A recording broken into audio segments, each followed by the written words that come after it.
Good afternoon and welcome to the latest in our series of live careers webinars brought to you by the Hertfordshire Opportunities Portal. That is hopinto.co.uk.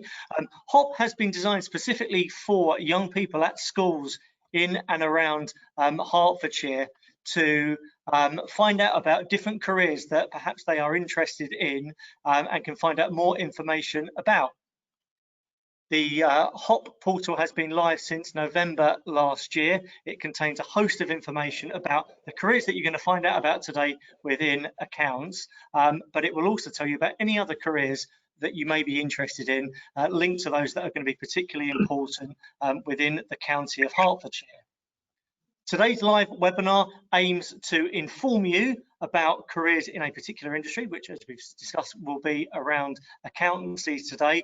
It will give you the opportunity to hear directly from people who have worked in the industry and currently do work in the industry. They can share their experiences for you, which we hope will keep you better informed to ensure that you can make those crucial next decisions and next steps that you need to make to fulfill your ambitions within the career. On the screen at the moment, you will see that is the HOP website, and you will shortly be given a little diagram of how you would find out specifically about careers in accountancy. Our panelists today, I will introduce them one by one, and then they will have the opportunity in a moment to give you a little bit of a background into their own careers. So we have Ashish Patani, who is a director of Ashlynwood. We have Shah, who is an accountant by trade, but he's currently the head of commercial and IT at the Little Kickers Group. And we also have Matt Rawlins, who again is an accountant by trade, but he is the director of sales for a training company called Kaplan, who are very good at working with a large number of employees in the county and across the country in training young people for careers in accountancy. Just give you a bit of housekeeping about today. So just to reassure you, there are quite a few of you watching live at the moment. This session is being recorded, so you will be able to watch it back again, and we'll give you the link to that before this session closes. So if you do have to drop out a little bit earlier, then you will be able to watch it back a little bit later. We can't see you and we can't hear you either. Hopefully you'll be able to see and hear us quite clearly as we're going through, but we do really want you to interact with us. So as you are listening to Ashish, Deep and Matt explaining their journeys and their stories, if you have any questions that you want to ask them, you can ask them, and the way you do that is through the questions tab that's on your dashboard. So this is a way of you submitting a question. It's not visible to anyone except for me. So if you send it through to me, no one else will see your question, but then I can direct it through to the right person and they can answer it for you. So we really do encourage you to submit your questions. Just to test that out, what I'd like you to do on the questions tab, if you click on questions, you'll see it opens up a text box, and in the text box you can type in your question in there. What I'd like you to do, just to test that for me, is if you could type in the school that you go to and the year group that you're in. So if, for example, you go to Watford Boys School, you type in Watford Boys and your year group, so Watford Boys 11, for example. So if I could ask you just to do that now, and a couple of you are doing that, which is great, that helps us, then I know that you know how this system works. That would be fantastic. Okay, so without any further ado, I'm going to ask our panelists in turn to introduce themselves. So if I'd like to start with Ashish, you can give us a little bit of a bio and background to yourself and indeed to Ashlynwood. So Ashish, over to you. Thanks, Gareth, and thank you to HOP for having us on today. Got a few slides which hopefully I'll use to just share my experience and just a little bit of my background. Hopefully everybody should be able to see the slides. So as Gareth mentioned, my name is Ashish Patani. I'm a director at Ashlynwood, and essentially we are one of 100 plus accountancy practices in Hertfordshire. And uniquely what we do is we specialize in financial services, charities, and the small to medium-sized companies. We offer a range of services from accountancy, tax, assurance, operational support, business development, digital transformation, and so forth. Now, don't worry if you don't understand all these terminologies at the moment. We will try and explain them through the presentation today. And what I wanted to do was really just share a little bit of my journey in accountancy, and I want to use the sort of experience I've had climbing Kilimanjaro just to kind of set a tone in terms of what to sort of expect in accountancy. So the first and foremost thing I would sort of recommend is forget the career ladder. Really, it's going to be something along the lines of a career mountain, and this is quite important to sort of have in mind with almost any sort of career that you sort of pursue. It's going to have a lot of ups and downs, but in the end, it's going to be really worth it. And what you learn and experience through that journey is going to be really amazing. Obviously, there's some three key tenets that you need to bear in mind. You need to train hard. Accountancy especially has a whole host of exams which you need to do to gain a qualification as part of your career. It's a lot of it is about teamwork and also being resilient through no matter what difficulties comes along, either through exams or sort of client experiences. Those are going to be the key sort of skills that you should bear in mind with a career in accountancy. So what's involved? I essentially started off in a small accountancy practice, one of the top 20 accountancy practices, and I went and tried to train for a ACA, which is the Chartered Accountancy qualification. So this is a blend of doing accountancy work as well as audit work. And the aim was to build up my audit experience over 3 to 4 years so that I can gain the qualification. So once I gained the qualification, I started developing a portfolio of different clients which I used to audit. And responsibility was literally from day one onwards. I remember literally my first week of my first job, I was sent out to a school to audit them. And that was literally my first week. So responsibilities you start gaining pretty hands-on from day one. And the idea is to try and build up a professional network, both from your work colleagues as well as your clients. And again, I cannot stress enough about teamwork, which is going to be through and through in a career in accountancy. Obviously, there are many exams to go through, as I mentioned earlier. So I went through my exams, and the main thing I can sort of stress to everybody here today is look to your work colleagues and friends for support, because they can be invaluable to helping you get through exams, because sometimes you may not actually get through an exam first time round, but that's okay. The key is to be resilient, try again and get through it. Most of us all get through them. So again, teamwork is key there. So once I'd done my exams, basically the qualification leads you to a couple of choices in terms of what happens next once you're qualified. It's either stay on in practice or go into industry. And again, we'll talk a little bit more about that in this presentation today. So what I did was I actually stayed on in practice for a few years after I'd qualified. I moved from a small accountancy firm to a larger accountancy firm, one of the big four, simply just to build up my post-qualification experience. And what I found really enjoyable was that I actually started getting more international experience and involved a lot of work travel abroad, which was really great, which I didn't really get the opportunity in the smaller firm I was in previously. But with the larger firm, I got that experience as well. And also part of it was to start managing different teams of clients as well as staff on a range of different portfolio of clients. So this was all invaluable. And then also I started getting involved in training as well. So I ended up actually doing some training for Kaplan, and you can hear a little bit more from Matt about what Kaplan does as well. After that, I decided that I had enough of practice and I actually wanted to branch out into industry. So about after 8 years, I moved into an investment bank to get hands-on experience is what it's like an accounting role within sort of industry. And again, this was a great opportunity to develop more international experience as well as work. And what I found more important was I started developing global teams. And again, this really gave me insights in terms of how different work cultures and ethics occur throughout the world. And this was really great experience which I gained.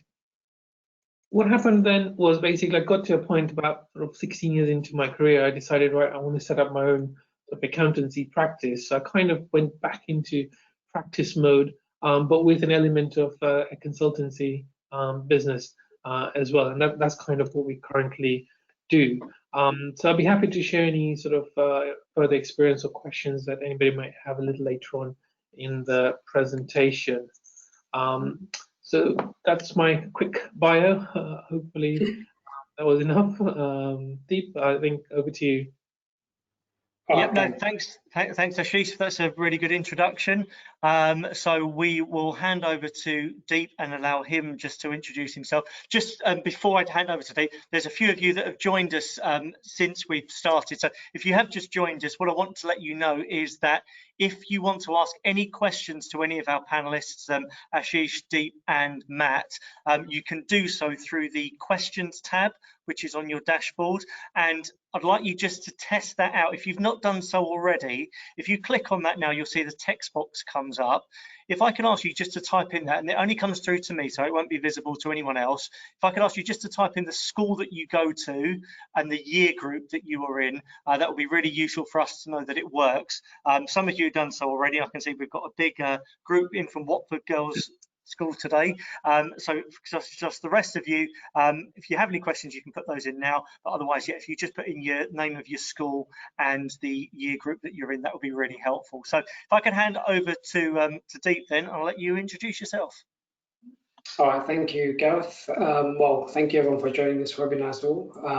I've just got a small bio page to share with you guys.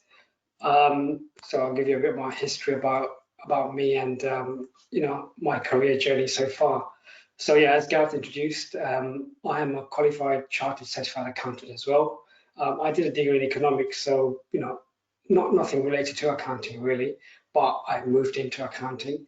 My current role is head of finance and head of commercial and IT, and previously I was head of finance. So as you can see, there's a lot of diversity in accounting, and my career journey has been very, I would say, very different to a normal traditional accountant. My current company is called the Little Kickers Group, and it's actually like an education stroke sports company, and I'm an accountant stroke commercial stroke IT person within that company. So my experience really has changed over my career, and I guess all of you watching today, your experience will also change as you go through your career, your education, and as you, like Ashish said, as you climb your mountain, you know, you would have your various challenges and decisions to make at each point. My journey, basically, I started off in practice. So I finished university. I didn't really know what I wanted to do, where I wanted to go, but I applied for many roles, and I ended up working for a practice, which was really good because I learned the basics, I would say. But it never really, I never really enjoyed it that much to stay there because I felt like, you know, I wanted to work in a different area. Following on from there, as you can see from my experience, I moved on to the public sector, and I really enjoyed that because it's very different, very varied, and different challenges. And then I've also worked in the private sector as well, and in various sectors, you know, retail, travel, transport, education, and now sports. So I guess from my experience and from my quick introduction here, which I'll be covering in a bit more depth later on, but I just want to kind of, you know, give the emphasis on that accounting career does not mean that you have to work in practice or you'll be stuck there. It actually gives you a lot of skill sets and a lot of demand for accounting right now, which I'll be covering later on. And yeah, I think that was my quick kind of introduction, and also my kind of thoughts on accounting for you guys watching today. Thanks, Deep. And yes, we'll explore a lot of those areas as we go through this webinar. Some really good questions have already come in, actually, so we will get through and we will ask all of your questions to our panelists today. Matt, could you just give us an introduction and tell us a little bit about yourself, please? Yeah, of course. I don't have any slides, I'm afraid, so I'm just going to ad lib if you like. But no, I started out my career in accountancy really through a bit of luck, if anything. So I knew when I left school that I didn't want to go to university, and I actually applied for some jobs as a plumber, and I applied for some jobs as an accountant, and I got the job as an accountant, and so I followed the career through as accountant. So like many of the people out there, I perhaps didn't know what I wanted to do. But as Deep and Ash have said, actually, a career in accountancy takes you into a number of different roles, and actually, I trained with a top 10 firm in auditing, and soon, probably a year and a half, 2 years in, a little bit shorter than the other two guys, I sort of realized that perhaps audit wasn't quite for me. and I actually moved across into restructuring and recovery, which actually I really enjoyed. So that's working with businesses to turn them around and get them back on their feet. Unfortunately, close or soon after I qualified, my director at the time sort of decided that he was going to leave, and therefore I sort of felt it was a good time for me to look for a job elsewhere. And that's actually when I was still in touch with my tutors at Kaplan, and I came to Kaplan as a tutor, which was about 15 years ago now, and therefore I've been at Kaplan ever since. So I did 10 years of lecturing with Kaplan, but I then also progressed up through. So I started out as sort of head of the tutors team, looking after a team of tutors within our Southampton centre. I then ended up being the centre manager, so running that centre, being responsible for sort of clients, the commercial aspects, the facilities. I ended up plunging toilets, you know, virtually anything they needed to be doing, I was responsible for that. And then I actually found that I worked really well with the client side of the business. So I moved across and became the client director, which was responsible for our accountants, our clients in the Southeast region. And then 2 years ago, I got promoted to my current position, which is responsible for our clients across the UK.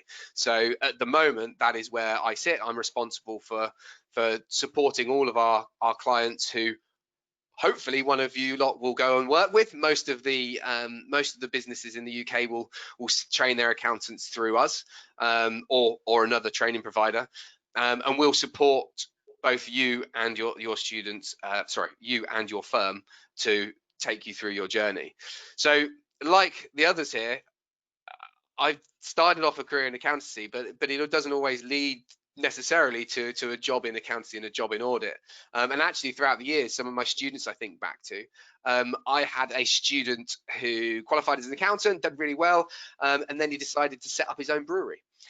So he left the business, set up his own brewery, but because of the knowledge and the business skills that accountancy gave him, he now runs his own brewery. And likewise, I know another lady, and this is a bit stereotypical, but she's actually running her own beauty therapy a group of salons, and now she's set up that business. She's moved out of accountancy and she runs that. So brewery, beauty therapy, there's lots of careers that you can get into from an accountancy background, which is quite good.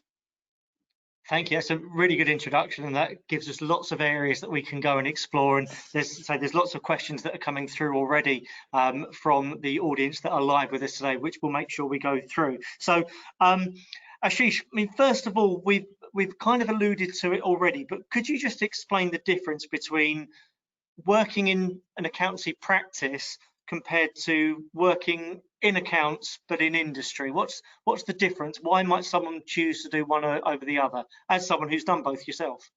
Sure, no problem. I've got a slide if I can just share it with everyone. Yep, we can make sure that you've got access to the slides. So you should have now. Yeah. So I've got a sort of slide trying to summarize between the two, because I've kind of through my career journey I've done sort of both.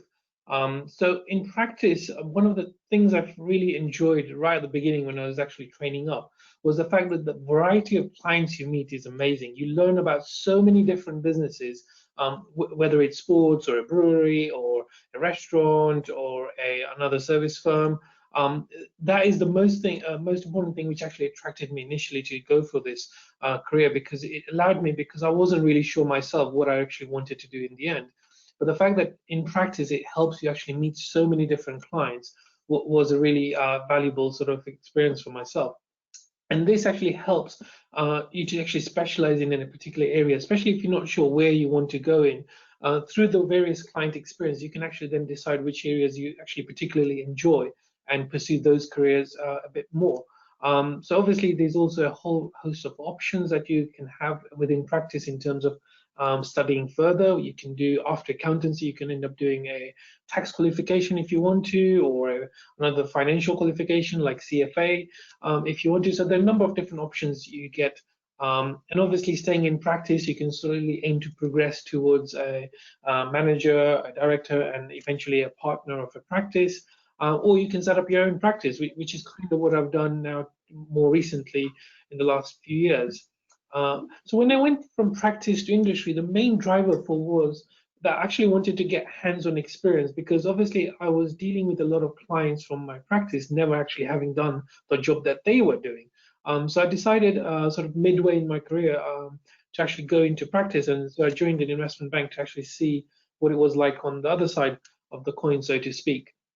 And so a career in practice, industry allows you to focus a little bit more in depth within one organization, helping you to develop really in-depth knowledge of that industry and that sector and that client in particular. So it allows you to get very specialist industry knowledge and develop your interest much further. And obviously, there's a whole host of roles that you can actually take as an accountant within industry. It doesn't necessarily have to be the CFO role. As Deep has mentioned himself, he's now actually head of communication and IT. So you can take a number of different roles if you want to. You can become a CEO and run your own business if you want to as well. And that's kind of what I've ended up doing, which is ending up setting up my own business. So between practice and industry, there's a whole host of options that you do have available to you, and a lot of it's going to be down to what you enjoy the most. With anything, I would really recommend that follow where your passion is, and that's when you'll find your career the most rewarding. Yeah. Okay. And then, I mean, Deep and Matt, have you got anything that you wanted to add to that? The kind of the differences or perhaps preferences? I can go next if you want. I think so. If I give a bit more detail, I guess I've worked in both in practice and industry. If you like, practice is about doing things like tax returns or preparing audits, like Ash has already said. It's more about working with clients. I would say you assist and you support them, but you're not directly involved in the business, because you're someone who's giving you expertise to help the business find out what their profit is, or how they can improve their losses, for example. Whereas in the industry, you are part of the business, you are part of the decision making. What you do will have an impact on the level of profit your business makes. And also, I guess some people prefer to work in industry because you have variety of different sectors.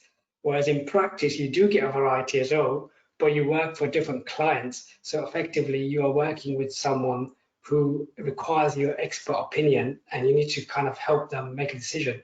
Whereas when you work in industry, you're actually trying to work with a business to grow it, to increase your sales, and it could be in anything, sports, education, whatever you like. So I guess it depends on your personality and what you like as well. So it's really important to kind of, as you go through a career, make a decision of where you want to be and what industry you want to work in.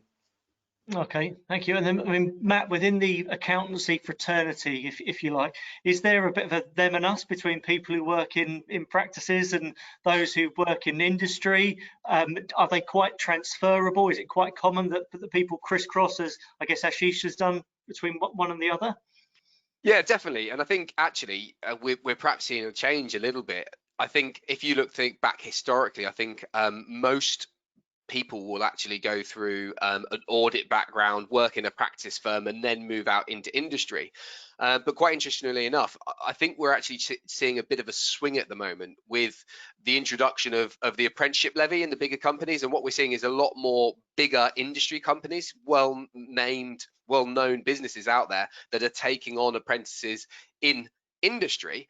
And actually, we're starting to see a bit of a skills gap maybe in the practice element, actually at that sort of senior manager level, because people are coming out after they're qualified and moving into industry. We might actually see it go the other way. But no, I think generally the people are the same. They get on well. We don't have to keep them away from each other too much. But we generally find that people do swap and mix between it. You'd be very lucky to find somebody that's stayed in one area the whole of the career. Of course, you do get them, and they either end up as partners of the firms or CEOs of the businesses, but generally people sort of swap around. Yeah. Okay. Thank you. Deep, it's going to change the conversation a little bit.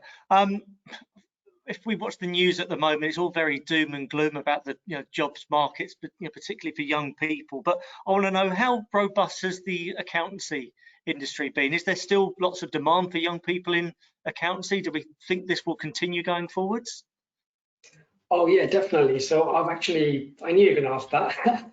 So I've prepared a little presentation just to give an overview on obviously the demand for accountants. And I would say it's not all doom and gloom for accountants, unfortunately. There's loads of jobs out there. So let me share my screen. There we go. Can you see my screen? Yep, we can. Okay, perfect. So here we go. So the demand for accountants. Can you see your screen? Oh yeah. So number one, accounting is quite like we've all discussed today. It's quite a dynamic field, and accountants are, whereas before they were, I would say, not in the limelight or on the sides. Actually, accounting, or modern accountants especially, are actually helping businesses solve problems and are effectively business partners or business advisors, which are the new kind of job titles which are associated with accountants. And like Matt and Ash has said, many accountants always, or most likely, always move to higher level roles as CEOs or CFOs, directors of companies. It's really important to understand that during COVID, the demand for accountants has actually, in my opinion, I'm sure the other two presenters or panelists would agree, that has increased. And why? Why would you say the demand for accountants has increased? Well, I would basically look at my top three reasons. Accountants, in my opinion, can work through any crisis, including COVID. One of the main reasons why is the skills are available to work in the office or even outside of the office or even at home. All these skills you've kind of acquired throughout your career, but accounting is one career where you don't have to be in the office. You can be out at audits, you can be out at clients, you can be at home. Like me, I've been at home for the last 6 months and just working on various projects just by being at home.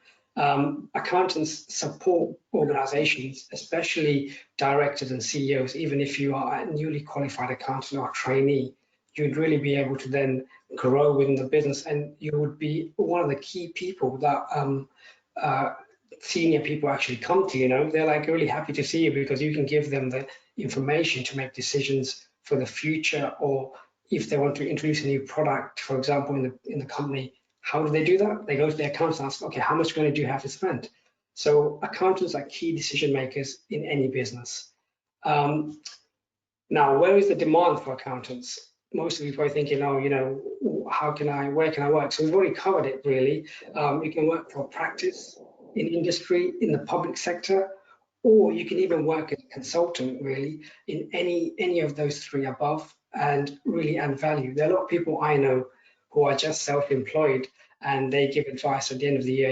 Your parents or many adults also take tax returns, or they need advice on tax or any other financial matters. While many of the accountants are diversifying not just into accounting, but they give consulting, financial advice, any advice on software, accounting software, for example. So it's a really varied role. Now, why are accountants in demand? You must be asking yourself, what has an accountant got that many other careers or jobs might not have?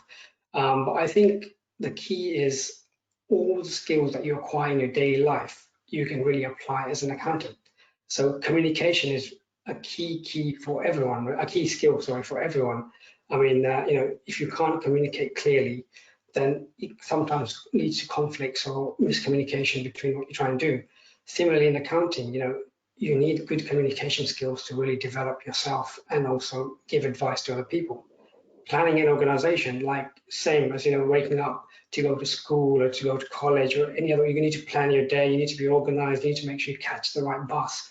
Similarly in accounting, you've got a timetable to kind of upkeep, you've got people to speak to, you've got to make decisions in a timely manner so you can actually make sure that you really add value to the organization or where you're working. Time management, you can't keep on pushing that snooze button all the time. You really need to kind of be in control of what you need to do and when. And I think accounting career not only helps you professionally, but also personally. Since I've become an accountant or have been working in accounting, I've really improved my time management, funnily enough, whereas at school, I just was always late. Team working, another big one, which I think both Ash and Matt have already mentioned. You have to work in a team. I don't think you can do everything yourself, but by working with people and growing, especially in the industry where I work, it really makes your day quite fun, and it's not boring like the usual dull accountants that people used to talk about before.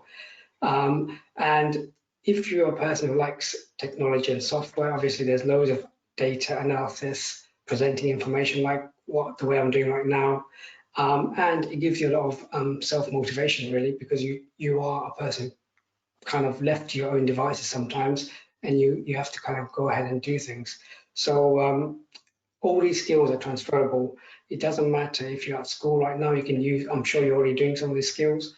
If you're doing a part-time job outside of school, and any other relevant experience, charity work, but all of these skills as an accountant and in your daily life are applicable. I think, yeah, that's it. That's the last slide, really. So that was my kind of overall conclusion of the demand for accountants and how you can be in demand as well.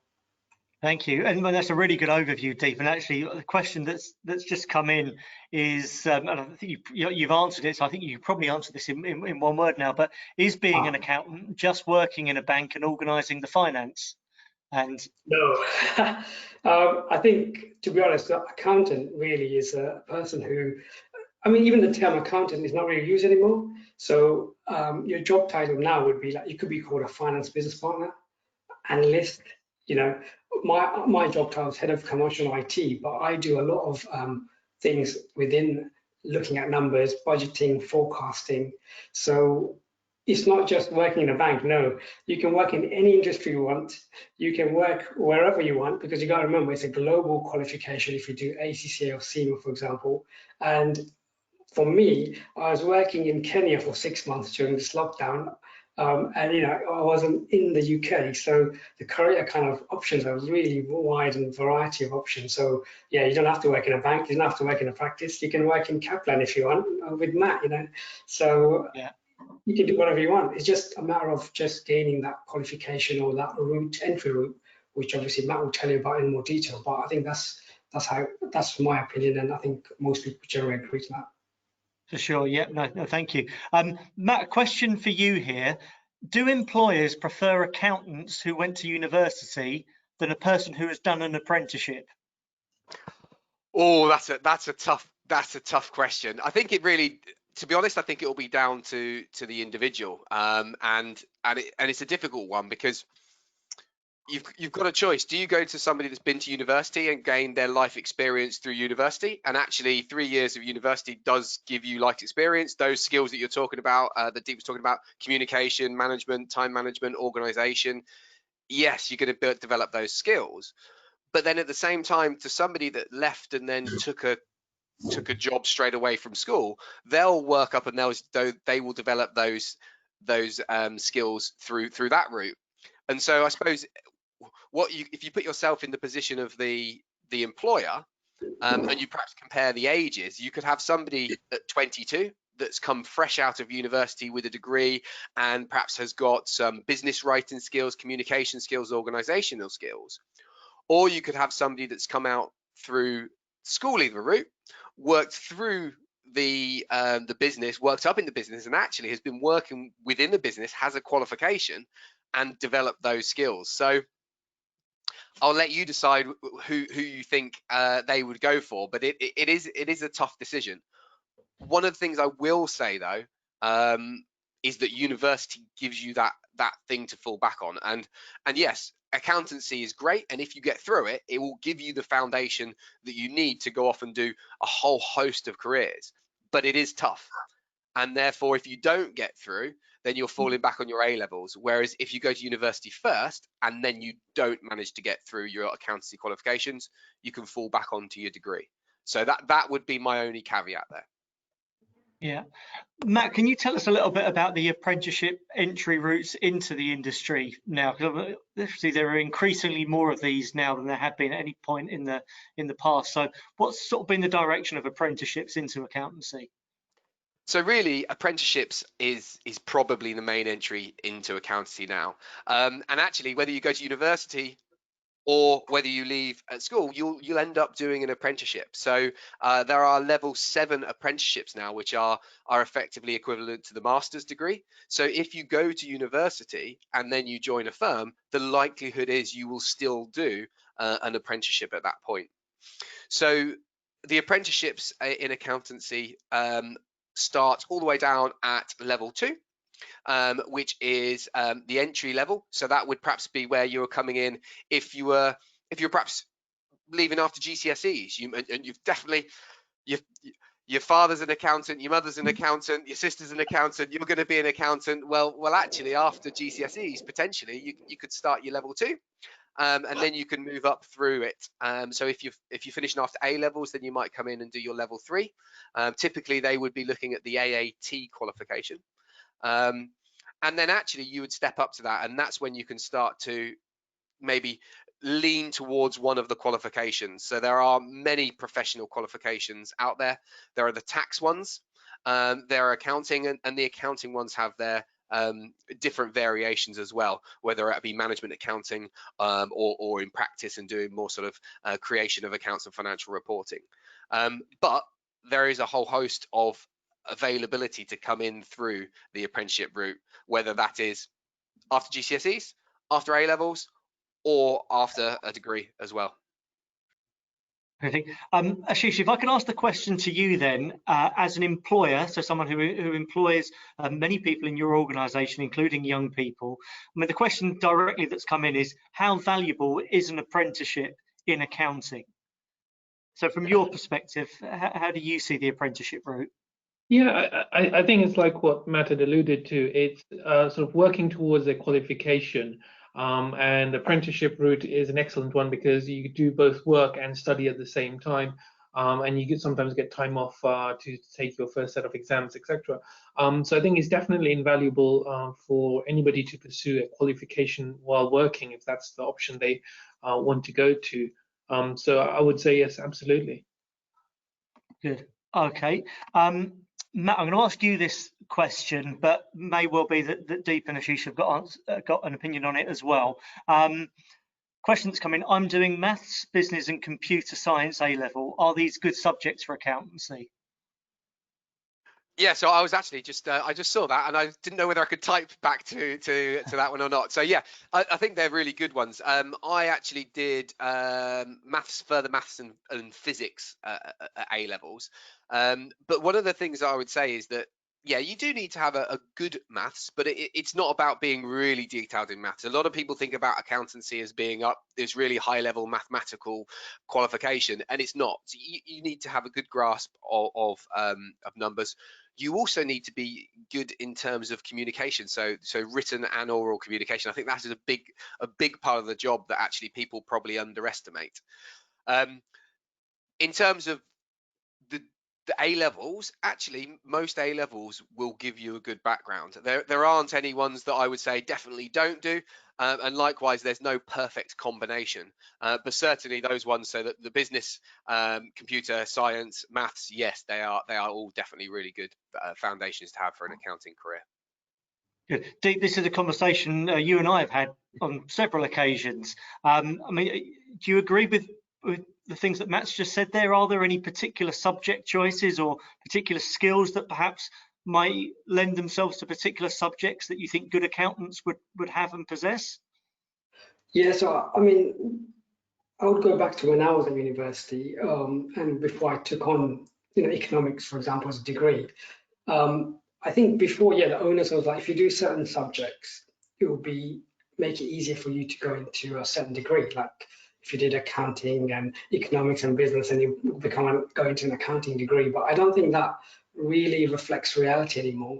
Throughout my career, I've worked in practice where people have come in doing a psychology degree. Someone I know did a geography degree, and then now he's a qualified accountant working for the Big Four. I mean, it's a very varied kind of degrees. All the degrees, to a certain degree, I believe, give you skill sets that you need to become a good accountant. And you need both, I guess, soft skills such as communication, teamwork, which you can do in any kind of degree, as well as, a bit of number crunching, but it's not like maths or maths A level where you have to do algorithms or pure maths or statistics. I think it's more about being able to put together maybe a set of accounts, or most in reality you have calculators, you have Excel. Can you use Excel to do a little financial forecast? Can you use a formula? So I wouldn't say it's all just doing maths and when you're working. I guess Matt will probably tell you more, but when you're doing the exams in whichever qualification, yeah, okay, you might not be allowed to completely use Excel, but again, that is changing, and you can use calculators. So I think degree doesn't really matter, but I think overall the skills and how motivated you are is more important to become an accountant.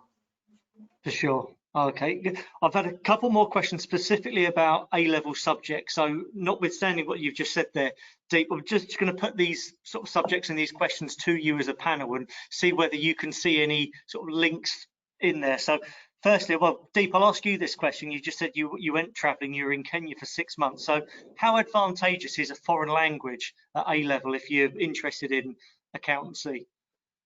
Oh, okay, yeah. I mean, foreign language. So I'll give you an example. In my previous role, I worked for a company called Eurocenters Language Limited. They're not only based in the UK, but they also had an office in Paris. Now, unfortunately, I couldn't speak French, so I was, just saying oui, but overall, I think if you do speak another language and you get an opportunity to travel globally, I mean, that would be a real asset. Someone who can speak Spanish or French and be an accountant, I mean, that would be a dream job. You're not stuck in UK in this weather. You'll be traveling all over the world, really kind of using your language skills as well as your accounting skills to add real value to many businesses who actually like people to go abroad and work in their subsidiaries or different companies which have set up. So I think that would be a real addition and a good value for any job, really. Yeah, I was just going to say that looking outside of accountancy, being able to speak another foreign language just opens up so many options for you and for your future careers. I mean, personally, it's one of my big regrets that when I was at school, I really didn't concentrate on languages and the amount of opportunities that would have been open to me. So that's both within accountancy and outside of accountancy. How about this one then? Well, Ashish, does accounting have any subsection to do with psychology? I guess think about your client relationships there is what that perhaps draws me to. What about for you? Absolutely. To be honest, a lot of it, as I sort of alluded to earlier in my presentation, is about resilience. So for yourself, to make sure that you can get through your exams, the qualifications, as well as the workload, there's a lot to balance, especially very early on in your career while you're trying to get your qualifications. So yourself, you need to be quite resilient to that. But also building the relationships both with your work colleagues as well as your clients is absolutely key. And a lot of the times you are in the deep end. You end up as a junior going into a client, and you could be talking to the CFO or the head of the company, managing director, and you need to be able to communicate at that level pretty early on in your career. Now, accountancy is probably one of the most unique careers which allows you to do that, especially if you pursue auditing and you go out to on client jobs. So building that relationship with the clients and knowing how to handle clients. Sometimes the client can be quite difficult as well. They may have their own opinions about what they want in a set of accounts, and you might think, well, no, that's not correct based on the accounting standards. So you need to be able to hold your own. So knowing how to do that, and especially if you have sort of a qualification or experience of psychology, body language, that will all help. So definitely, as I think everybody's mentioned today, communication is the key in accountancy and team working. If you can do that, definitely. Sure. Okay, and that lends on to another question that we've had here. Do you have to have English language for A-level? And we've probably answered that in saying, as Matt answered earlier, it doesn't really matter what subjects you do, or there's no ones you should do or shouldn't do. But Matt, you got your hand up there. So English language, what would you respond to that? Yeah, so there is a minimum requirement for an apprenticeship to have certain levels of both English and maths, but actually the apprenticeship funding covers that. So if you don't have the relevant qualification, that there is additional funding available to bring it up to that certain level. So in that sense, no, there is no requirement to have certain English qualifications. That would be covered by functional skills examinations, which would bring you up to the right level. Okay. Well, I mean, often English and maths are seen on opposite ends of the spectrum and seen as quite diametrically opposed. So accountancy, which is ostensibly is a maths and a numbers related career field. I mean, Ashish, you must write lots of reports. A large amount of your relationship with clients must be around written words and written reports and written communication. So I guess we can't understate the importance of having good English and writing skills, can we?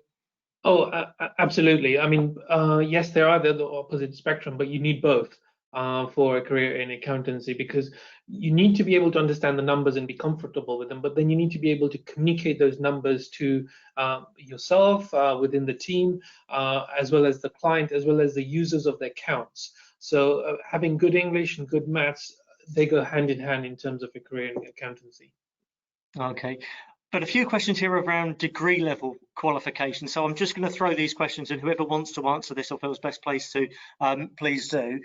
So does an accounting degree require much complex maths? So I can take that. So basically, going back in my career, I did GCSE maths, and I used to remember Pythagoras' theorem and cosine and tan, and I've never ever used them. So it's more about being comfortable with numbers. You're not going to use complex, formulas and things like that. It's just being, comfortable with numbers, being able to, as I think Deep has mentioned, using spreadsheets, Excel, or accounting software packages, and being comfortable with numbers and knowing what to do with them.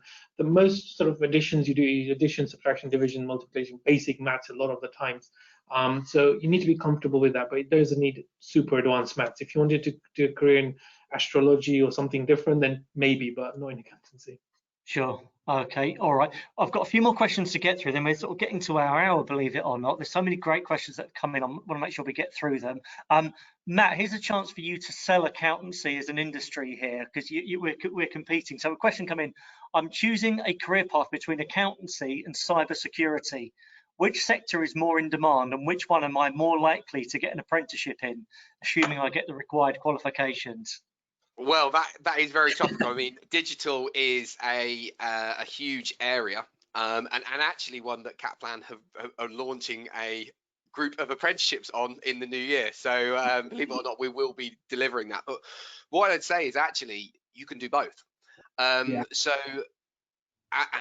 digital analyst, data analyst, cybersecurity is a huge part of any job.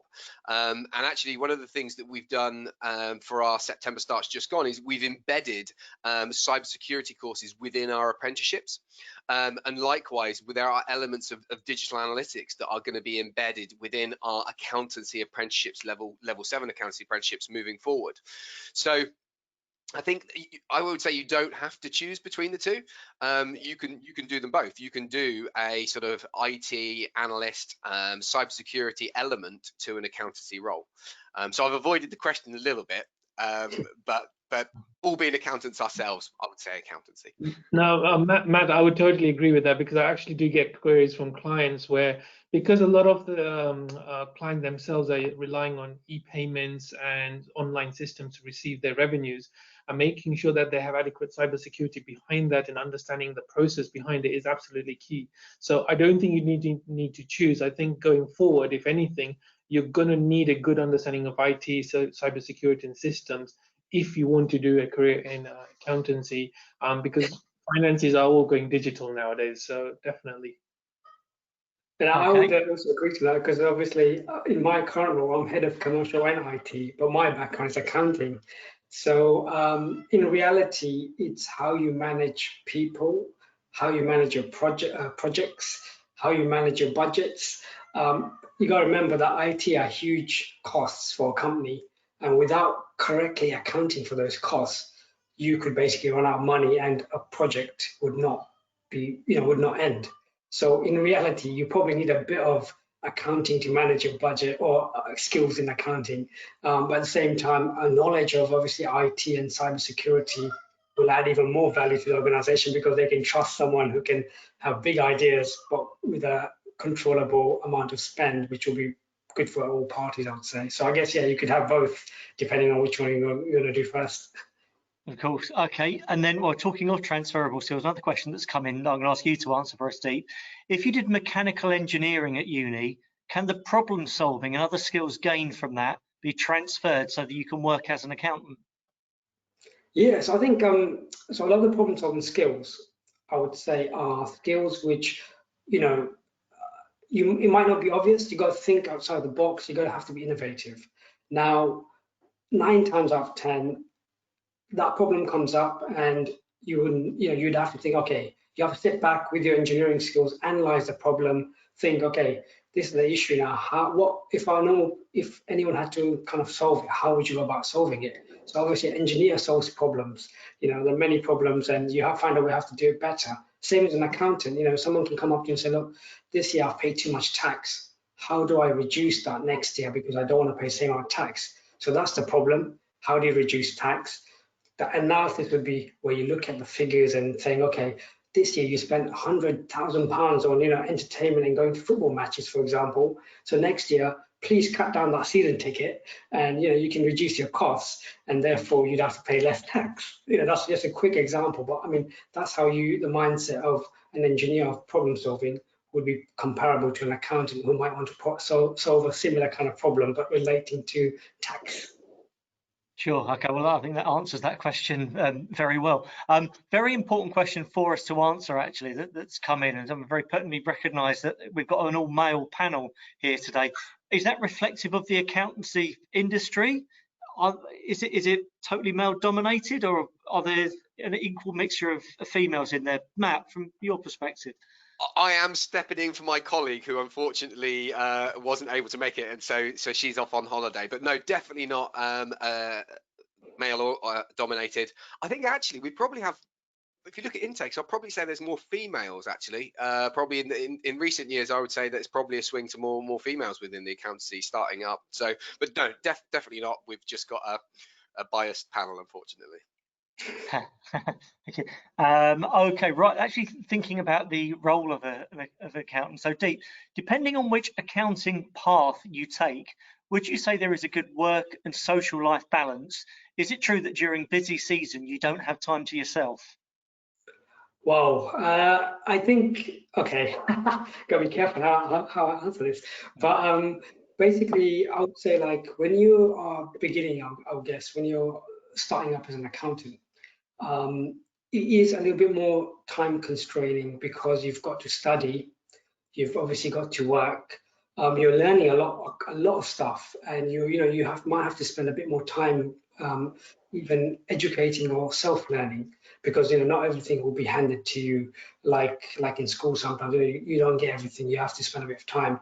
So at the beginning it's tough. You've got your social life, which takes a little bit of a hit for the first couple of years, but I think as you progress, then obviously many companies, there's loads of benefits of working in an organization. Like, you get study time off. That's one, where in a normal job, maybe in industry, certainly where I work, you might only get 2 or 3 days off. Whereas in practice, they might give you 2 weeks off to study and just concentrate on exams, finish them, and then come back fresh. Other things to bear in mind is, as you progress, you have more responsibility. You might be managing a team. So again, you might have a bit more work on, but you might be doing less in terms of tasks, but you'll be managing more people. So as you go up throughout career, and depends on the industry as well, certain industries like media or entertainment, they might be more chilled out. I don't know. I've heard reports from some of my friends who work in entertainment for, like, Warner Brothers, and they go socially, they go out to watch movies before they even come out. So that's part of the company benefit. So I think overall, it depends on the organization. Obviously, your time management is a really critical part of how you manage your time, and also I would say where you are in your career. Okay. I mean, Ashish, from a practice point of view, do you have particular pinch points during the year, perhaps around end of the tax year, that it really is very long hours in those particular times? It can be sometimes, especially like October to January for us is quite busy because it's got the tax deadlines, and also more particularly at the moment because of COVID. Like just today, the Chancellor announced new measures for COVID restrictions and furlough schemes. So we've already literally got a number of emails come through from clients asking us help for that. So there are times when you do get a lot of inflow of client queries and work to get through. But I think, as Deep mentioned, it's more about managing your time, and you're also maybe sticking to a routine and making sure you have that break away from work when you need to. So yes, but I think accountancy is no different in that respect to any other career, that you will always get times when it's going to be quite busy or there's tight deadlines to work towards. But it's just how you tackle them and how you sort of manage your time and approach the work. Okay, thank you. Right, we've got 3 questions left, and there's one for each of you. So Matt, I'm going to start with you. What's the starting salary when doing an apprenticeship? Well, I suppose it does vary a lot by location. So I think you're probably, if you were looking after A levels, you're probably looking in a region of between 16 to 22, something like that would be around the starting salary, depending on how far you're willing to go into London, perhaps. And then if we think about from university, you're probably looking again, probably a range of about 22 to maybe 28, 30. So there's quite a big range within them. And it will depend on the type of business that you're working with. So are you going for a practice? Are you going to industry? Is it a big practice? Is it a small practice? Is it a big industry, small industry? So there is a lot of variation in there. But it's safe to say once you've qualified, so once you've gone through the sort of 3 to 5 years of training, then you're probably going to be on something like 35 to 45. So that would be where you would end up after sort of 3 to 5 years. Okay, thank you. So the HOP website that we mentioned at the start, and we'll show you before we finish, does contain some very general information around sort of starting salaries that you might go into. Deep, does being an accountant mean lots of traveling? So does it mean that you'll definitely do lots of traveling, or is there a chance that you won't do any traveling at all apart from your car to your desk? I think it depends on the company you work for. So when I started off in practice, because I was doing audit, I had to travel more to different clients. So it was all over London. It could be all over UK as well, depending on where the client's located. I even went to Aberdeen once, which is the highest place I've ever been to up north. So it just depends on the industry and the client that you work with. But in this current role, especially due to COVID, but actually even going forward, it's a completely role which you work remotely. There is no office. So I don't even have to leave my house, So it's the careers have the roles have just varied so drastically. It depends on who you work for. And I think especially after COVID, you could potentially work from home forever if you wanted to. So sure. Okay. And then the final question, so this is going to go to Ashish. I mean, the question is, does work experience in accounting make you more advantageous to employers? Then I'm going to extend that question to you, that as an employer, as someone who would have young people coming in for interview who potentially you would take on, what are the important things that you would want to hear from someone you're interviewing? What would make you want to employ someone, and how important is having any sort of work experience to that process for you? I think it's absolutely essential to have some work experience, whether that's a summer internship or just even voluntary work experience. Some work experience with an external organization is absolutely critical. And I would be looking for something like that when, especially on our CVs at the moment, what we do is we focus more on the experience somebody's gained, the extracurricular activities they've done, rather than just the qualifications, because the qualification in itself doesn't tell you how somebody's going to be able to communicate, talk to, deal with a client, because at the end of the day, the firm, like we would recruit somebody, we're sending them out to a client on client site. Now, it could be virtual at the moment, but still they're representing our company to a client, and we want to make sure that they can actually hold their own with the client and not end up having bad reputation on us. So it's absolutely critical somebody's had that experience beforehand, gone through some work experience, had some teamwork experience. So I would say definitely it's critical. So if anybody, you can get some work experience during the summer months in between your GCSEs or A levels, or even within your first year of uni, second year, definitely go and do that, because that's going to be absolutely critical when it comes to job interviews. Sure. I mean, presumably, yes, any sort of voluntary work experience you can get, that everyone will have a local cricket club or a local scout group or someone who would benefit from having someone having a look at their numbers and their figures? Absolutely. Like, I mean, for example, if you know you want to do something in a career in accountancy, if you're part of a local sports club, maybe you want to become a treasurer at the sports club and just get an idea of the finances as well as extracurricular experience. That would definitely help, because then that will show to an employer that not only do you have extracurricular work experience, but it's actually in line with what you want to do as a professional career as well. So that can definitely help. But even if you not have the opportunity to do exactly the same as what you might be doing in accountancy field, having some additional work experience is definitely important. Good. Okay. Look, I think that's a really positive note, perhaps, to end the webinar on. I'm conscious we've just ticked over the 1 hour mark that we try and abide by.